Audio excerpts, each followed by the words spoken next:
গভীর চক্রান্তের শিকার হতে চলেছেন বন্ধু মিলন কল্যাণ কমিটির কর্ণধার বাবলু সামন্ত। সাংবাদিকদের মুখোমুখি হয়ে তিনি জানালেন যে তিনি দীর্ঘদিনই নিঃস্বার্থভাবে রাজ্য তথা দেশের অসহায় মহিলাদেরকে স্বাবলম্বী করতে এগিয়ে চলেছেন। ক্ষুদ্র ক্ষুদ্র শিল্পকে নিয়ে গেছে প্রত্যেকটি ঘরে ঘরে। কাজু কিশমিশ ও শুকনো মশলার প্যাকিংয়ে মহিলাদেরকে রোজগারের পথ দেখিয়েছেন তিনি। তার সংস্থা থেকে বিভিন্ন ধরনের কাজু কিশমিশ ও শুকনো মশলা তাদেরই কমিটির কিছু লোকেরা নিয়ে গিয়ে সেই টাকা আত্মসাৎ করেছেন, এমনই অভিযোগ করলেন বাবলু সামন্ত। তার আরও অভিযোগ, তার বিরুদ্ধে ষড়যন্ত্র করে তাকে মারার পরিকল্পনা করা হচ্ছে ও তাদের অফিসে এসে হামলা করার প্রচেষ্টাও করা হবে। সেই তথ্যপ্রমাণ নিয়ে আজ এক বিশেষ সাংবাদিক সম্মেলন করলেন তিনি এবং তিনি বলেন ইতিমধ্যে প্রশাসনিক স্তরে সমস্ত প্রমাণ তিনি দিয়েছেন এবং তার সঠিক বিচারই দাবি রাখছেন। বের করেছে, সমাজদা ফরম্যাট বের করে দিয়েছে যে এই মানুষগুলো আপনার বিরুদ্ধে হচ্ছে, আমি ওর মধ্যে ইনভলভ আছি, আপনাকে জানাবার জন্য আমি এসেছি। এবং 5 লাখ টাকার যে ব্যাপারটা ছিল যে আমরা 5 লাখ টাকা করে দাবি করবো, নাসরিন ম্যাডাম বলেছে কি আমি বলেছি কি আমার মানে আমি বলেছি ধরেন, তো এইগুলো নাকি আপনি নাকি রেকর্ডিং করেছেন, করে সেগুলো নাকি শুনিয়েছেন, বুঝলেন? শহীদুল ভাই, যৌথ মিটিং এর কিছু নেই। এবারে যা হবে পরশু দিন একদম হিন্দ মোটরে গিয়ে ওর চামড়াটা কুটিয়ে দেওয়া হবে। পরশু দিন তাহলে সবাই মিলে জড়ো হন, আপনি কিছু বলুন। নাসরিন ভয় লেগে থাকে যে হ্যাঁ আমার এই করে দেবে, আমার ওই করে দেবে। আপনারা দাঁড়িয়ে থাকবেন, মারবো আমি, একা মারবো। আপনারা দাঁড়িয়ে থাকবেন। বাবলু সামন্তের কোনো ক্ষমতাই নেই। ক্ষমতা যদি থাকতো ওই 6 দিন কাটিয়ে আসতাম না আমি। এই ব্যক্তি মিলে এই জিনিসটা করছে, ঠিক আছে? আমি কালকে সকালে এমএলএ কাজ দেবো, উঠব যাবো আমি এমএলএ কাজ কালকে সকালে। তখন আবার স্যার ফোন করলে বলবেন না যে গ্রুপে কে অ্যাড করেছে আমরা জানি না। হ্যাঁ, আমরা সবাই মিলে গ্রুপটা করেছি, সবাই এখানে সমান, ঠিক আছে? কেউ বলেনি সাইদুল ভাই, বুঝলে বলেছে যে কে অ্যাড করেছে আমরা জানি না।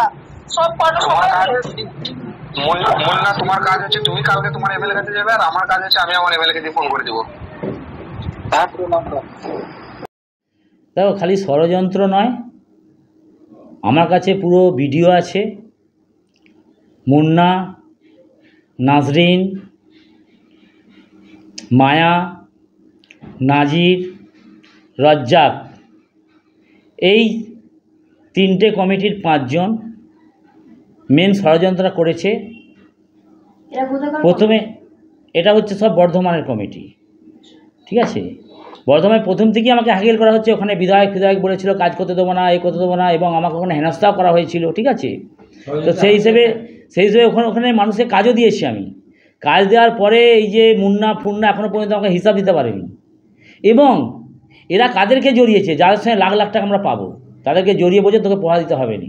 এবং কালকে এনাদের একটা মিটিং হয়েছে, একটা গ্রুপে মিটিং হয়েছে। সেই মিটিংয়ে ওপেন বলা হয়েছে, মুন্না বলছে সকলকে যে আমরা গিয়ে প্রথমে তার রেকর্ড আছে, তার রেকর্ড আমি আপনাদের দেবো, ঠিক আছে? এবং আমরা পুলিশ কেসও করবো। সেই রেকর্ডের ওপেন বলছে যে গিয়ে বাবলু সামন্তকে বেদরম মেরে চামড়া ছাল গুটিয়ে দেবো। তখন শফিকুল বলে একজন আছেন, তিনি বলছেন তুই মারবি, আমি কি দাঁড়িয়ে থাকবো? আমি আমার বিধায়কের সঙ্গে কথা বলে নিচ্ছি, তুই তোর বিধায়কের সঙ্গে কথা বল। কালকে আমরা সব যাচ্ছি, তাহলে গিয়ে আমরা গিয়ে ওনাকে একদম সিধে ডাইরেক্ট আগে মার। তো সেটা কিসের জন্য, কি ব্যাপার, এটা আমি জানি না, কিন্তু এটা শোনা গিয়েছিল কাজ দিতে নাকি লেট হচ্ছে। তা আমি জানতে কী করে পারলাম, এই ব্যাপারটা জানতে কী করে পারলাম, যখন আমি পরশু থেকে কাজ দেওয়ার জন্যে প্রত্যেকে যারা কাজ করেছে, আমি প্রত্যেকে ফোন করে বলেছি আমাদের মাল নিয়ে গিয়ে অনেকে অপচয় করেছে, বিক্রি করে দিচ্ছে, দেয়নি, পালিয়ে গেছে, ঠিক আছে? যার জন্য আমরা এগ্রিমেন্ট করে মাল দেবো, তোমরা এসো। এগ্রিমেন্ট করে এক জায়গায় আমি ফোন করেছি। তখন কিছু মহিলা আমাকে ঘুরে ফোন করে, স্যার আপনার বিষয়ে এরকম ষড়যন্ত্র হচ্ছে। যখন ব্যাপারটা গোল করে দেখে আমি 2-4 জনকে তাদেরকে ডাকলাম, ডেকে বলে এই দেখুন পুরো রেকর্ড, এরা সব আপনার নামে ষড়যন্ত্র করছে। এবং তাদেরকে ফোন করলাম আমি, তারা বলছে স্যার আমাদের ভুল হয়ে গেছে, এবং আজকেও কান্নাকাটি করে বলছে স্যার আমরা ওদের বিরুদ্ধে কেস করব, আপনি চিন্তা করবেন না।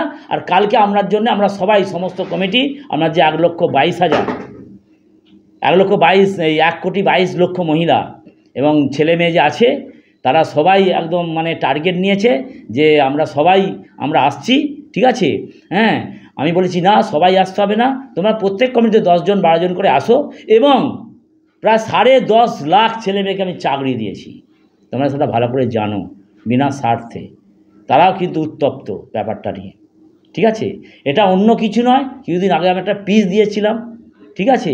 আমি পাকিস্তানি হচ্ছে মানে যখন পহেলগাম কাণ্ড যখন হলো, যে এটা পাকিস্তানি মোহামেডান ছাড়া কেউ হতে পারে না, হ্যাঁ, তো এরাই এই জিনিসটা করেছে, এদেরকে ছাড়া চাই না। আমি তোমাদের ইয়েতেই পিসটা দিয়েছিলাম, যার জন্য এর পিছনে একটা এই ঘটনা ঘটেছে, কিন্তু আমি শুনেছি, ঠিক আছে। তো এই হচ্ছে ব্যাপার। তো আমাকে হচ্ছে ডাইরেক্ট এবং বলছে কি আমি সেই বংশের ছেলে, সেই জাতের ছেলে, আমি সমস্ত রেকর্ড পাঠাবো আপনাদেরকে, সেই জাতের ছেলে, ঠিক আছে। আমি হচ্ছে গিয়ে একদম ধীরে, আমি একলাই 100, ঠিক আছে। প্রথম কথা হচ্ছে আমি এদের কোনোদিন ক্ষতি করিনি, কোনোদিন না। সেই দিনে এই ছেলেরা এসে আমি পড়া নিয়ে গেছে ঘর ভাড়া, এই 1 মাস আগে, ঠিক আছে। এই নাজরিন শরীর খারাপের নাম করে 1000 টাকা নিয়েছে আমার কাছে। এই হচ্ছে কে বলে এটা, মায়া, 1000 টাকা নিয়েছে আমার কাছ থেকে। এরা কি ওর কমিটিটা জানে? ওর কমিটিকে ভাগ দিয়েছে? ওই যে আরও 11 জন তাদের ভাগ দিয়েছে? দেয়নি তো, তারা তো কিছুই জানে না। কেন কাজ দিচ্ছি না তাদেরকে, কিসের জন্য? যদি এই ইস্যুই হয় তাহলে কি করতো, যে এই ইস্যুটার জন্য এইটাই করতো, চলো স্যারকে গিয়ে বলি কবে কাজ দেবে। মাঠ দাঙ্গার কথা ব্যাপার আসতো না, আগে তো বলবে যে কবে কাজ দেবে না দেবে। মানে এটা উদ্দেশ্য প্রণোদিতভাবে হচ্ছে, এটা একটা উদ্দেশ্য, মানে ওই বললাম একটা উদ্দেশ্য নিয়ে জিনিসটা ঘটনা হচ্ছে, ঠিক আছে। আর যে কজন জড়িত আছে আপনি দেখুন, যে কজন জড়িত আপনি কারা দেখুন। এই ঘটনার পর আপনি কি মানে আইনি পদক্ষেপ বা প্রশাসনের কাছে তদবির করবেন? আইনি পদক্ষেপ এখানকার কাউন্সিলরকে বলে দিয়েছি, আমি পৌরসভাকে জানাবো, এবং পুলিশকে কালকে এখানে আমার কমিটির যারা জেনেছে সবাই তো এখানে আসবে, আমি তো সামাল দিতে পারবো না, সবাই আসবে, সামাল দিতে পারবো না, অনেক মিডিয়াও এসে যাবে হয়তো, ঠিক আছে।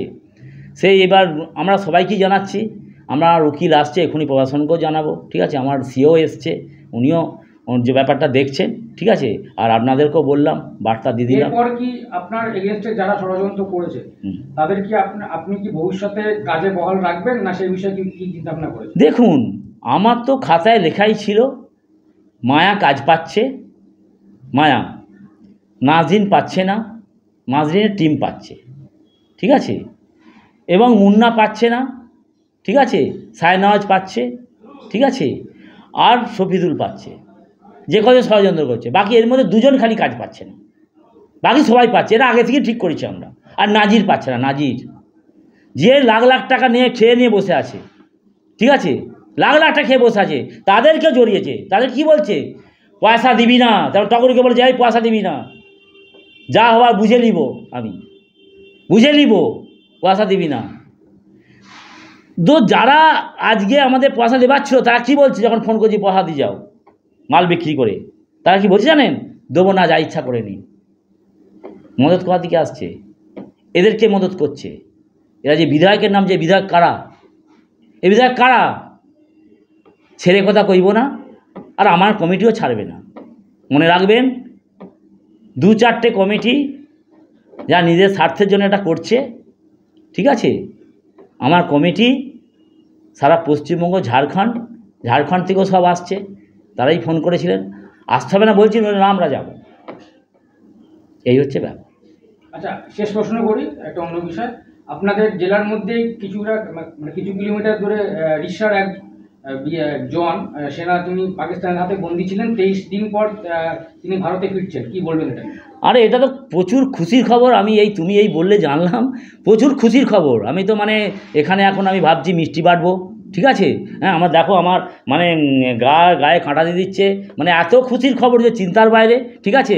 আর আমি যদি যখন ফিরবো, আমরা কমিটি তখনই ওনার কাছে দেখা করতে হবে, এবং ওনার সাথে আমরা সবাই আছি। আর আমরা জানতাম উনি ফিরে আসবেন, ঠিক আছে, জানতাম ফিরে আসবেন, এবং ওনাকে আটক করা হয়েছিল, ঠিক আছে, এটাও জানতাম। আর এই খবরটা যে দিলে, এতে আমি খুবই মানে উৎসুক। আর এটা আমি আমার কমিটিকেও জানাবো যে আমাদের ঘরের ছেলে ফিরে আসছে।